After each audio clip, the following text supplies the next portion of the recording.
We've got some great questions today. The main one is on dogs in the 18th century. Thanks for joining us today on Questions and Answers with James Townsend and Son.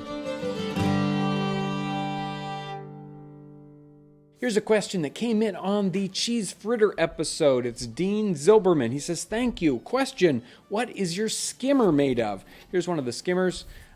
These are available on our website and in our print catalog. These are forged iron. They're made right here in Indiana by Mark Thomas. He does a tremendous job of making these, as well as many other of the campfire tools that we use, the tripods, the grills, all those things made by Mark. He does a tremendous job. Here's another one on the cheese fritter episode. This one is Great Spate Coaster. I don't know, something like that.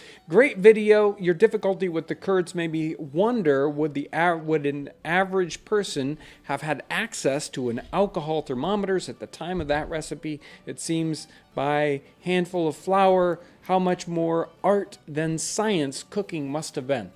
And I think actually the recipe kind of gives you a hint. It talks about the curds being blood warm. They did not have thermometers. In fact, thermometers were kind of a rare scientific instrument at the time. It was only till the very late 18th century that some people were experimenting with using thermometers in brewing. So day-to-day use, nobody would have had a thermometer. They would have used those ideas like, is it blood warm? Is it boiling? Is it, too hot for the touch? That sort of kind of temperature gauge. Here's one that came in on the delicious boiled lamb pudding episode. This one's Tofu Eating Zombie. What's your impression of 18th century plagiarism? Do you see lots of stolen recipes between older cookbooks? Map makers of this time period would use fake settlements and landmarks to out plagiarists.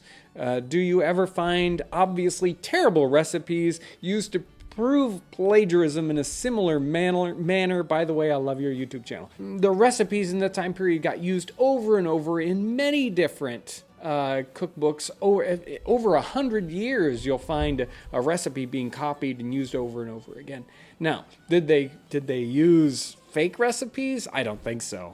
Because some of them you would think by reading them they might be a fake recipe, but they didn't seem to steal giant chunks of recipes, but rather individual ones out of individual cookbooks. But definitely, you'd see the same one over and over again. And sometimes I've even seen 18th century recipes copied up into the beginning of the 20th century. So very interesting.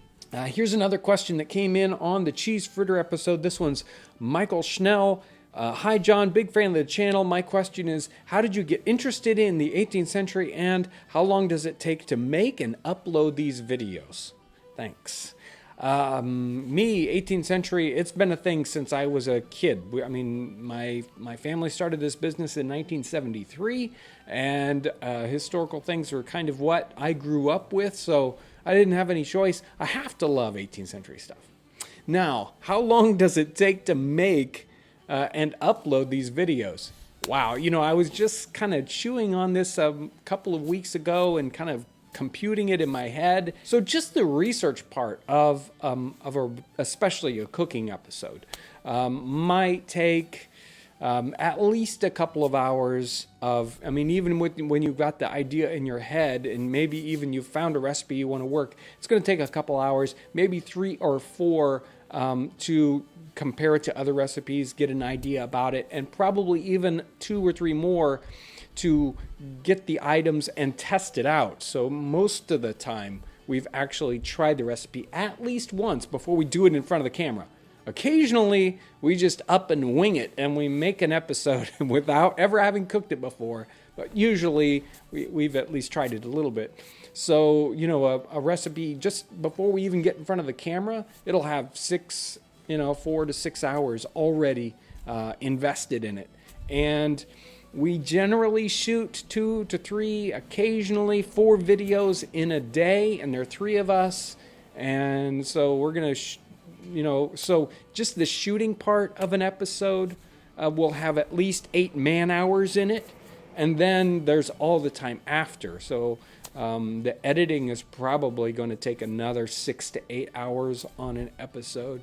So quite often, a cooking episode will have at least 20 to 25 man hours in it.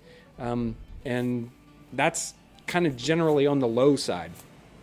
Occasionally, some of them will be much easier. But yeah, there's a lot of time that gets invested in an individual. I mean, there it is. A 5-minute cooking episode take 25 hours to produce it. Now, here are the main questions of the day. And I picked out 3 or 4 of them.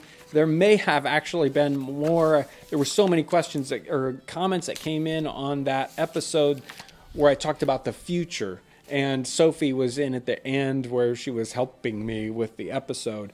Here's one from Martin Lang. Thank you, John, for the high-quality content of your channel. It's educating, entertaining, and sometimes challenging. While watching Sophie being a good girl, is there anything to say about dogs in the 18th century? Were there any pet dogs or only working dogs? And then Dusty Johnson. Thank you for thanking us. I'm really touched. These are some of my favorite videos. Would they have used dogs in the 1700s? Here's Karen K. Maybe you should have your dog Sophie do a cooking video. I think that would be disastrous. Well, she'd probably rather do the eating. What a sweetie. Actually, a video about the role of animals and pets in the 18th century would be something to consider. And here's Keith Nutley. Hi, John. Thanks for the video. The last few seconds of this video raised the question of pets in the 18th century. Were there any, or would all animals, including dogs, have been working animals? Thanks again. All really good questions, all very related, and all brought about because the dog wanted to lick my face while I was shooting a video. But the question is a good one. But I mean, I think really, dogs have been with people for, forever. And in the 18th century, really, it doesn't seem that the dogs had any different relationship with people than they do today.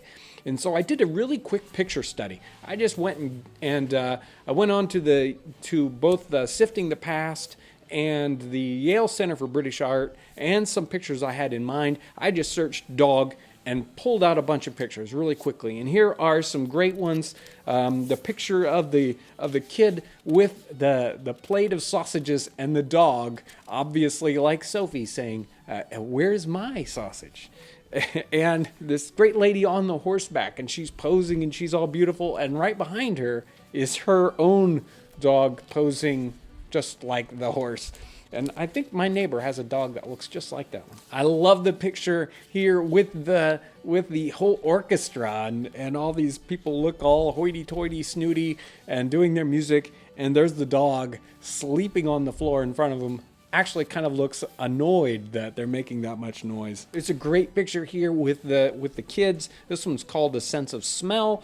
And there's the dog smelling the game that's been captured. And some of these dogs are working dogs. Some of them obviously are not working dogs. And here's a wonderful painting of a gentleman with his, looks like more of a lap dog here.